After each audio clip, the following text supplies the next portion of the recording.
মৃত্যু যা এক অনিবার্য সত্য, যা থেকে পৃথিবীর ছোট্ট থেকে ছোট্ট, বড় থেকে বড় কেউ রেহাই পাবে না, যার স্বাদ তোমাকে গ্রহণ করতেই হবে। আমরা দুনিয়ার পিছনে থেকে থেকে ওই আখিরাতের জিন্দেগিটাই ভুলে যাচ্ছি।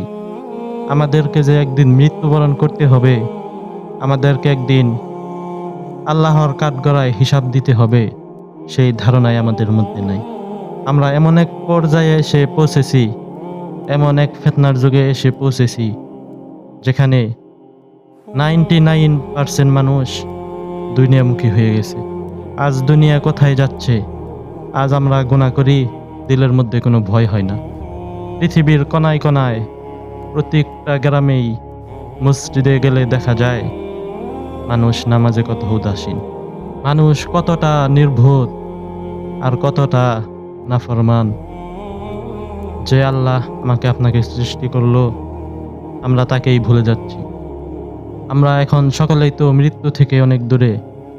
আপনি দেখেন, যে 1 ঘন্টা আগেও মৃত্যুবরণ করলো, যে 1 মিনিট আগেও মৃত্যুবরণ করলো, তারও কিন্তু আপনার আমার মতো সেম ধারণা ছিল আরো অনেক বছর বাঁচবে।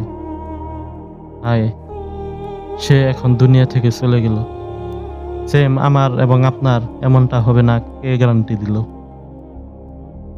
এমনও তো হতে পারে যে আমি আপনাদের মাঝে কথা বলতেছি, হয়তো 5 মিনিটও আর না থাকতে পারি। এই দুনিয়া ক্ষণস্থায়ী, চিরস্থায়ী নয়। এই ক্ষণস্থায়ী দুনিয়ার জন্য আখিরাতকে বরবাদ করে দিচ্ছি। আমরা গান বাজনায় ইত্যাদিতে লিপ্ত হয়ে আছি। রাসূল সাল্লাল্লাহু আলাইহি ওয়াসাল্লাম বলেছেন, শেষ জামানা এমন এক জামানা হবে, এমন এক ফিতনা হবে, যেখানে তোমার হাতের মুঠোয় কয়লা ধরে রাখা, জ্বলন্ত কয়লা ধরে রাখা যেরকম কষ্টদায়ক, সেম কষ্টদায়ক হবে সেই সময় আমল ধরে রাখা। সেই সময় ঈমান ধরে রাখা তেমনই কষ্ট হবে। আমাদের কালচার দেখে মনে হয় আমাদেরকে আর মৃত্যুবরণ করতে হবে না, আমরা কখনোই আর মৃত্যুবরণ করব না। আর রাসূল সাল্লাল্লাহু আলাইহি ওয়াসাল্লাম এটাও বলেছেন, শেষ জামানায় মানুষ একজন আরেকজনকে অকারণে মেরে ফেলবে, একজন আরেকজনকে সামান্য কোনো কিছু হলেই মেরে ফেলবে, কথায় কথায় খুন হবে। আর এমনটাই আমরা দেখতে পাচ্ছি। সামনে আমাদের জন্য আরো ভয়াবহ ফিতনা অপেক্ষা করছে। আর যেহেতু আমরা কেউ মৃত্যু থেকে বাঁচতে পারবো না, আজ না হয় কাল অবশ্যই আমাদেরকে মৃত্যুবরণ করতেই হবে, তাহলে কেন আমরা গাফিল হয়ে আছি? আল্লাহ তাআলা আমাদেরকে বুঝার তৌফিক দান করেন, আমিন। আল্লাহ তাআলা আমাদেরকে তার হুকুম মেনে চলার তৌফিক দান করেন, এবং কি রাসূল সাল্লাল্লাহু আলাইহি ওয়াসাল্লামের কথা মোতাবেক চলার তৌফিক দান করেন। আল্লাহ তাআলা যেন আমাদেরকে হেদায়েত দান করেন।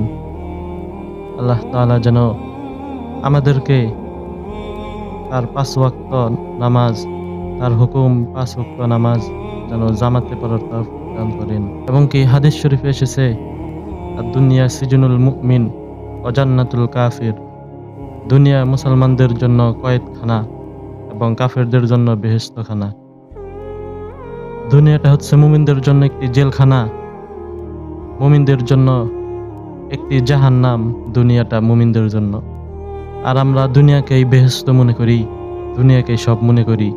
তো আল্লাহ তাআলা আমাদেরকে সকলকে হেদায়েত দান করেন, আমিন। আসসালামু আলাইকুম ওয়া রাহমাতুল্লাহ। সো ভিডিওটি যদি ভালো লাগে অবশ্যই একটি লাইক করবেন, এবং কি ইসলাম প্রচারের নিয়তে, একটি দাওয়াতের নিয়তে ভিডিওটি অবশ্যই একটি শেয়ার করবেন, এবং কি আপনার কোনো মতামত থাকলে কমেন্ট করে জানাবেন, এবং কি আরো এমন নিত্য নতুন ভিডিও পেতে অবশ্যই চ্যানেলটি সাবস্ক্রাইব করে রাখবেন। সবাই ভালো থাকবেন, সুস্থ থাকবেন। আল্লাহ হাফেজ।